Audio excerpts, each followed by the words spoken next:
there, this is future editor me. Just a quick addendum to the video you're about to watch.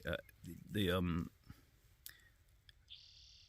between videos, I had tried chasing a hummingbird and tried to zoom in on it, and in doing so, I had just created some kind of all over kind of footage that ended up being trashed, but I forgot to unzoom the lens. So you're going to see close-up, close-up version of my face throughout the entire video. If in the sections that you only see my mouth and nose moving, I'll try and throw some pictures or something of the nature around me that I've taken to this not so avant-garde video.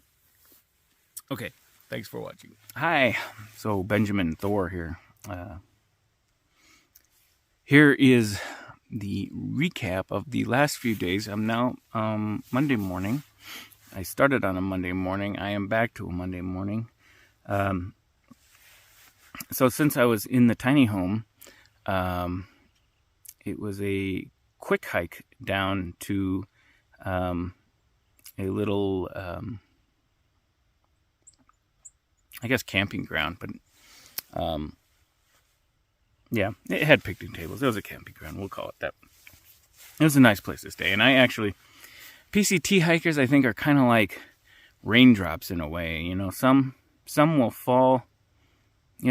Watch how raindrops hit a window, or like the windshield on your car. Some will fall all the way down, all by themselves, and some will puddle into a pool, and then that will go. And that's kind of what happened last night, or not last night, a couple of nights ago.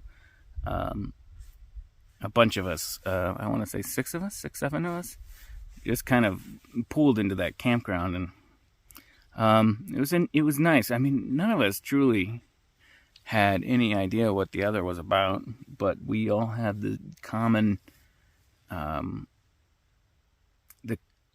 commonality of the Pacific Crest Trail amongst us, and that kind of creates instant friends sometimes, which is kind of cool.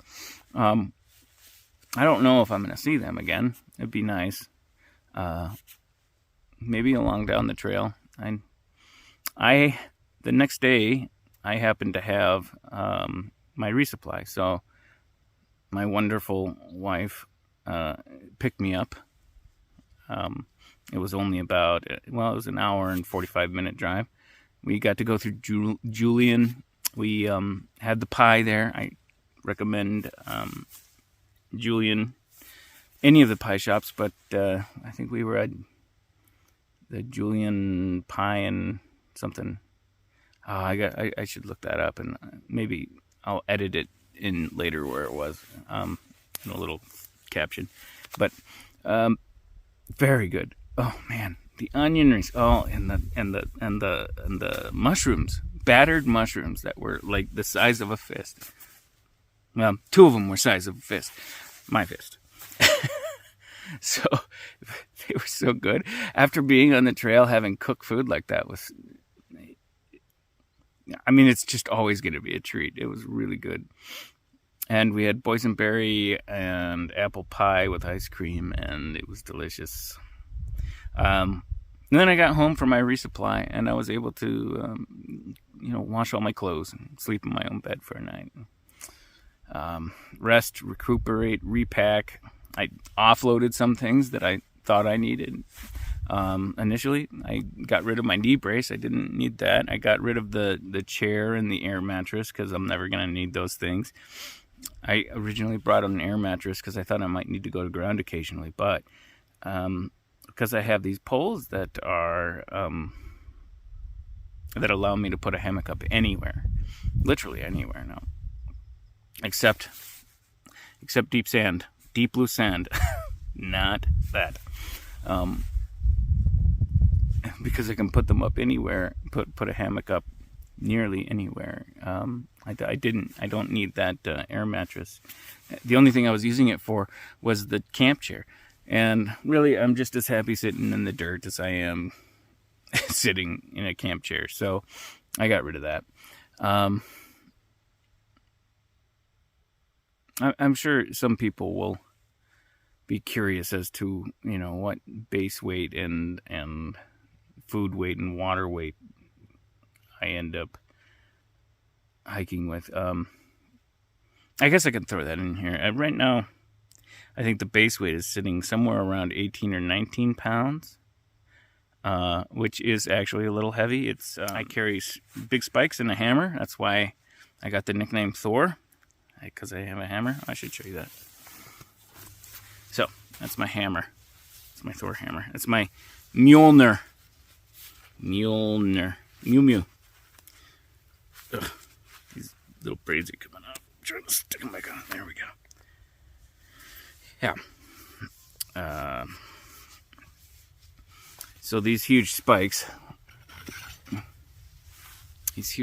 get driven into the ground. And that's what holds the poles. And then the poles hold the hammock. When I'm not around trees. Obviously, when I'm around trees, I can just use my slings, and the slings will hold up the thing. But I haven't had a night yet where I've been around enough trees to actually put it between two trees. I have had one tree. I had one tree, and then I used one pole. I have used variations where I don't need the spikes necessarily, but I need the poles, and then I tie the poles with the slings to the bushes around me, down at the base where it's kind of strong. So, I guess that's kind of catching you up to, let's see, I resupplied. I got enough food for 6 days. I'm really hoping to get all the way to Idlewild this week. We'll see how that goes. So today's Monday, so I'm hoping to pull into Idlewild sometime in Saturday. Or near Idlewild, really. Hopefully everything going well. I'll have more strength in my legs. I should talk about last night, actually. So got back on the trail last night. It was later than I had hoped. I wanted to get on about between 12 and 2. I actually started getting on the trail about, I guess it was almost 6. Yeah, it's like 5:36. I got about so it was a Nero. Out in this world, we call days with no hiking miles zeros, days with very little hiking miles Neros, like near zero. So, yeah, I had a Nero. I got to this place that you see now, which is mostly scrub brush and dirt, and it was super windy. It was a full-on windstorm. So I was putting up my hammock and my tarp in a windstorm, and my tarp was trying to act like a sail. So I had to I put in 2 extra cords to hold it down on the sides, which I haven't had to do yet. But last night I did. And because the tarp is an entirely Dyneema fabric tarp, it is so loud when wind is rustling it. It just makes the loudest crinkles. Anyway, sorry. I was just remembering that being in that group a couple of nights ago,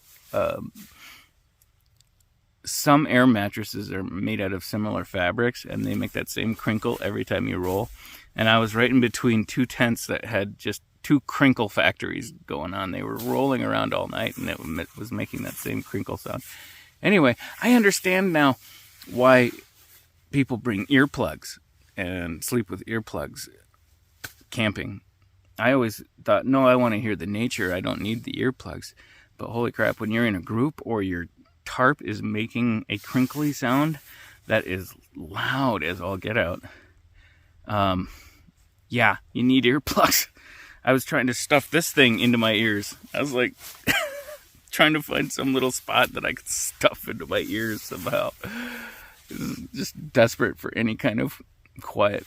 But right around midnight, just like magic, the wind just disappeared. It was quiet, and I was in peaceful sleep the rest of the night. I woke up pretty early this morning, got all packed up, had some mountain berry granola, very good stuff. I was not thinking I was going to like that very much, but it was great breakfast. It's one of those packaged dehydrated deals where you just add water. You add a cup of water and it turned the white stuff into milk, and it had granola and berries, and it was, wow, it's super good. I was really surprised.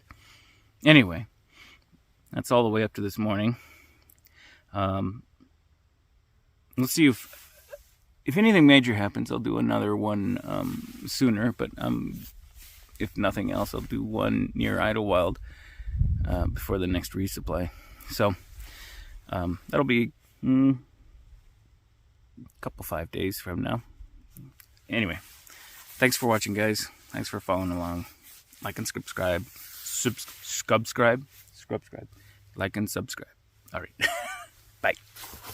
Yeah, the flowers on the trailside make me happy and full of glee while I hike just for hours on the grand old PCT.